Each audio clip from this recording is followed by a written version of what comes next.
Halo semuanya, apa kabar di hari ini? Saat ini kita bersyukur kepada Tuhan karena kita boleh berjumpa kembali. Bagi kita semua, Shalom, damai di hati. Di saat ini kita bersama-sama akan mendengarkan cerita firman Tuhan. Namun sebelumnya kita akan berdoa terlebih dahulu. Karena itu yang ada di rumah, mari ambil posisi beribadah dan siap mendengarkan firman Tuhan dengan posisi yang baik. Kalau sudah siap, mari kita berdoa. Ya Tuhan Yesus, kami sangat mengucap syukur karena Engkau Tuhan dan Juru Selamat kami. Kami bersyukur karena kami punya Tuhan seperti Tuhan Yesus. Terima kasih Tuhan karena Engkau datang ke dalam dunia. Engkau menjadi satu-satunya Tuhan dan Juru Selamat kami. Kami ini penuh dengan kesalahan dan dosa. Kami mengaku di hadapan-Mu Tuhan. Karena itu kami bermohon ampuni dan kasihani kami. Dan tolong kami semua untuk dapat belajar dari kebenaran firman-Mu. Terima kasih Tuhan. Biar waktu ini dapat dipergunakan dengan baik. Dan hanya nama Tuhan yang dipuji dimuliakan lewat apa yang akan kami lakukan. Cerita firman dapat kami dengar, dapat kami pahami, terlebih kami boleh jadi anak-anak Tuhan yang takut akan Tuhan. Dalam nama Tuhan Yesus kami berdoa. Amin. Adik-adik yang dikasihi dan diberkati oleh Tuhan, di pagi hari ini kita akan mendengarkan satu cerita dengan judul Allah menyelamatkan orang berdosa. Bahan bacaan Alkitab yang akan menjadi bagian bacaan kita di hari ini dari Injil Yohanes pasal 4 ayat 1 sampai 42. Nah, di sini Miss Tuti akan bacakan judulnya untuk kita semua. Percakapan dengan perempuan Samaria. Ya, kebenaran Alkitab di hari ini adalah tentang Yesus, Tuhan Yesus, yang menyelamatkan perempuan Samaria dan mengubah hidupnya. Apa tujuan pelajaran hari ini? Miss Tuti dan semua guru-guru berharap agar kita semua memahami bahwa kita semua ini adalah orang berdosa dan karena itu kita perlu diselamatkan dari dosa-dosa kita. Nah, adik-adik yang dikasihi oleh Tuhan Yesus, minggu lalu kita sudah belajar tentang seseorang yang pergi menemui Tuhan Yesus di malam hari ketika dia sedang berada di Yerusalem. Apakah kalian ingat nama orang itu? Apakah kalian ingat tentang dia? Iya, betul sekali. Nikodemus, seseorang yang selama hidupnya mencoba mendapatkan jalan untuk masuk ke sorga dengan banyak sekali melakukan perintah Allah dan juga banyak peraturan tambahan lainnya. Tetapi Tuhan Yesus memberitahu dia bahwa satu-satunya jalan untuk menjadi anggota keluarga Allah adalah dengan lahir baru. Apa yang Roh Kudus berikan kepada kita ketika kita lahir baru? Apa yang bisa kita lakukan setelah memperoleh hati yang baru itu? Nah, hari ini kita akan belajar tentang seseorang yang lain. Dalam bagian bacaan Alkitab di pasal 4 ini, kita juga akan belajar tentang orang lain, tapi juga yang bicara dengan Tuhan Yesus. Dia sangat berbeda dengan Nikodemus, tetapi dia juga perlu untuk bertobat dari dosanya dan percaya kepada Tuhan Yesus. Nah, adik-adik yang dikasihi dan diberkati oleh Tuhan, Tuhan Yesus bertemu dengan orang ini ketika dia dan murid-muridnya mengadakan perjalanan dari Yudea ke Galilea. Wow, perjalanan yang jauh ya sebenarnya. Nah, pada waktu itu ketika orang bepergian dan apalagi mereka dari Yudea hendak pergi ke Galilea, jalur terpendeknya adalah melalui suatu tempat yang terletak di antara kedua daerah itu. Nama tempat itu adalah Samaria. Nah, tetapi banyak orang Yahudi tidak mau lewat daerah itu. Mereka lebih memilih jalur yang lebih jauh karena mereka tidak mau melewati tempat atau daerah yang namanya Samaria. Mengapa mereka melakukan hal ini? Wow, karena banyak yang beranggapan bahwa orang Samaria adalah orang-orang yang berdosa dan tidak boleh bergaul dengan mereka. Tapi Tuhan Yesus punya pandangan yang lain. Ketika Tuhan Yesus pun mau pergi ke Galilea, ternyata Tuhan Yesus melewati Samaria. Nah, Tuhan Yesus tidak keberatan berjalan melewati daerah Samaria karena Tuhan Yesus tidak membenci orang Samaria.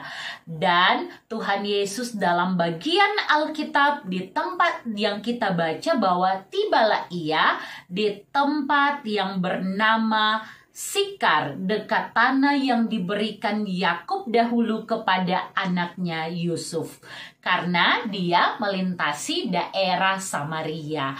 Nah, Tuhan Yesus melewati Samaria karena dia tahu bahwa Allah Bapa menginginkan dia untuk berbicara dengan orang-orang di sana. Yaitu apa? Agar mereka bertobat dari dosa-dosa mereka dan percaya kepada Tuhan Yesus. Tuhan Yesus harus melewati daerah Samaria untuk melakukan kehendak Bapanya. Dan ada satu kabar bahagianya juga buat kita, bahwa Tuhan Yesus tidak pernah mempermasalahkan dari mana kita berasal atau apa warna kulit kita.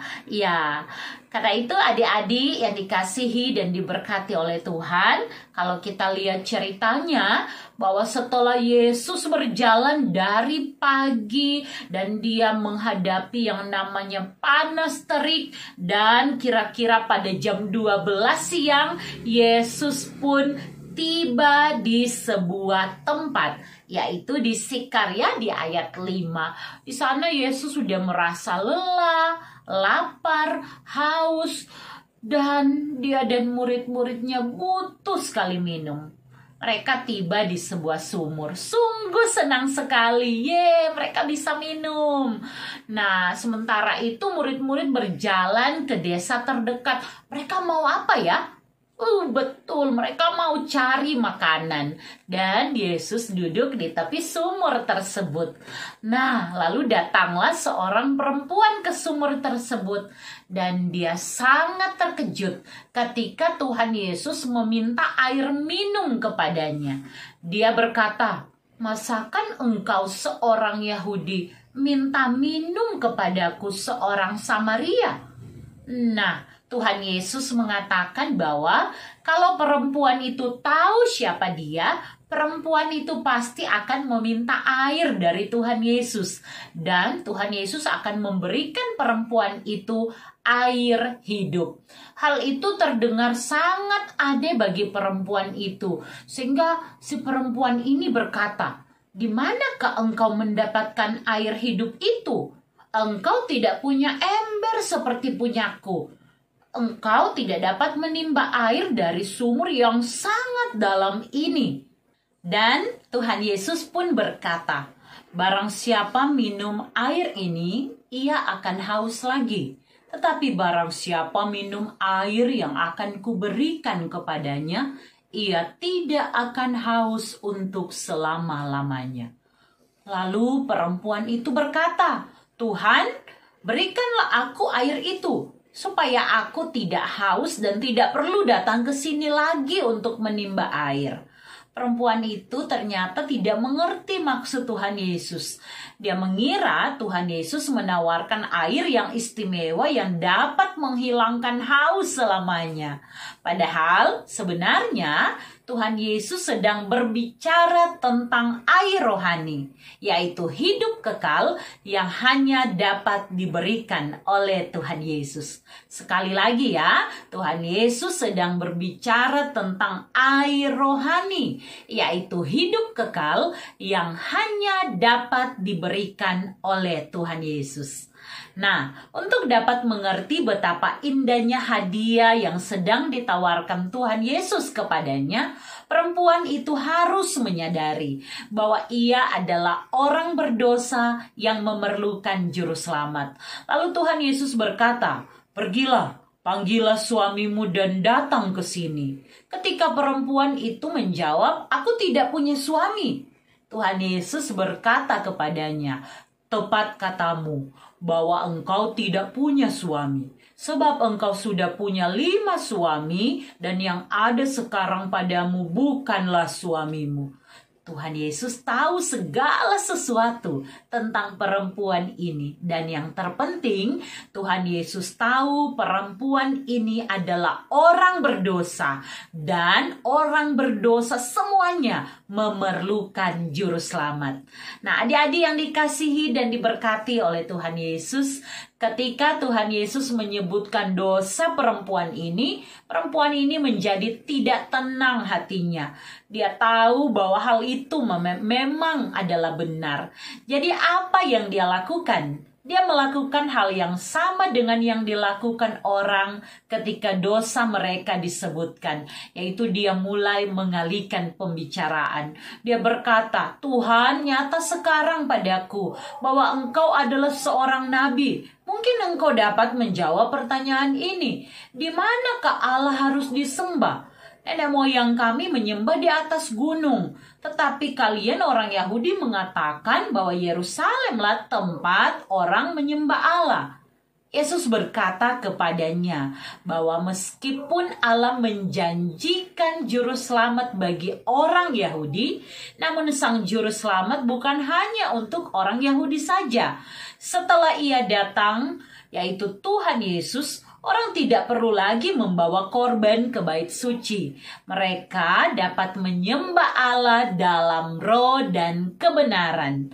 Penyembah-penyembah yang Allah inginkan adalah mereka yang menyembah dalam roh dan kebenaran, yaitu dari dalam hati mereka. Perempuan itu pun berkata, "Aku tahu bahwa Kristus akan datang. Apabila ia datang, ia akan menjawab semua pertanyaan kami." Tuhan Yesus pun berkata kepadanya bahwa ia adalah Kristus, Sang Juru Selamat yang mereka tunggu-tunggu. Nah, adik-adik yang dikasihi dan diberkati oleh Tuhan, sebelum perempuan itu dapat berkata sepatah kata pun, murid-murid telah kembali. Perempuan itu berbalik kembali ke kotanya dengan begitu gembira. Dan dia meninggalkan tempayannya saking buru-buru cepat-cepat untuk balik ke desanya. Dia menceritakan kepada orang lain tentang Tuhan Yesus. Dia berkata, "Cepat kemari. Di tepi sumur ada seseorang yang tahu segala sesuatu yang telah kuperbuat. Mungkinkah dia Kristus?" Mendengar itu, banyak orang pergi untuk melihat Tuhan Yesus. Tuhan Yesus pun tinggal di sana 2 hari lagi, dan banyak sekali orang yang mendengarkannya dan percaya kepadanya. Beberapa dari mereka berkata kepada perempuan yang pertama membawa berita tersebut, "Kami percaya, tetapi bukan lagi karena apa yang kamu katakan, sebab kami sendiri telah mendengar dia dan kami tahu bahwa dialah benar-benar juru selamat dunia." Nah, adik-adik, Roh Kudus memberikan hati yang baru kepada perempuan di tepi sumur itu, dan banyak orang Samaria lainnya, supaya mereka dapat bertobat dari dosa-dosa mereka dan juga dapat mengasihi dan percaya kepada Tuhan Yesus sebagai satu-satunya juru selamat mereka. Adik-adik yang dikasihi dan diberkati oleh Tuhan, di saat ini mari kita pikirkan sejenak tentang cerita hari ini. Mula-mula perempuan itu mengenali Tuhan Yesus sebagai siapa? Sebutan apa yang dipakai perempuan itu untuk memanggil Tuhan Yesus? Waktu perempuan itu kembali ke desanya, menurut dia siapakah Tuhan Yesus? Apakah kata lain untuk Kristus? Dan mengapa perempuan itu dan orang Samaria lainnya memerlukan juru selamat? Bagaimanakah dengan kita semua? Apakah kita semua ini sebagai orang berdosa, dan pernahkah kita melakukan hal-hal yang tidak boleh kita lakukan? Alkitab mengingatkan bahwa kita semua adalah orang berdosa. Kita melakukan hal-hal yang tidak seharusnya kita lakukan. Karena itu kita dilahirkan dengan hati yang berdosa. Kita perlu Roh Kudus yang akan memberikan kita hati yang baru.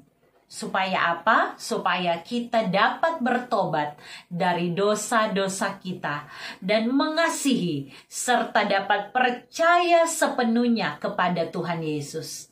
Karena dialah satu-satunya yang dapat menyelamatkan orang-orang Samaria dari dosa-dosa mereka dan memberi mereka hidup yang kekal. Kabar baiknya, dia jugalah satu-satunya yang dapat menyelamatkan kita semua dan dapat memberi kita hidup yang kekal. Kita yang masih kecil, orang tua kita, seisi rumah kita, teman-teman kita, semua kabar baik ini berlaku bagi kita semua. Karena itu, sadarilah apa yang kita perbuat, datang kepada Tuhan dengan kerendahan hati, dan terimalah janjinya bagi kita semua, bahwa kita akan memperoleh hidup kekal yang hanya didapatkan melalui Yesus. Satu-satunya jalan dan kebenaran dan hidup. Amin firman Tuhan. Adik-adik yang dikasihi dan diberkati oleh Tuhan, di saat ini mari kita berdoa. Terima kasih Tuhan untuk firman-Mu. Ajar kami untuk melakukan kehendak-Mu. Kami orang-orang yang berdosa. Terima kasih karena Tuhan mau datang sebagai Tuhan dan satu-satunya juru selamat bagi kami.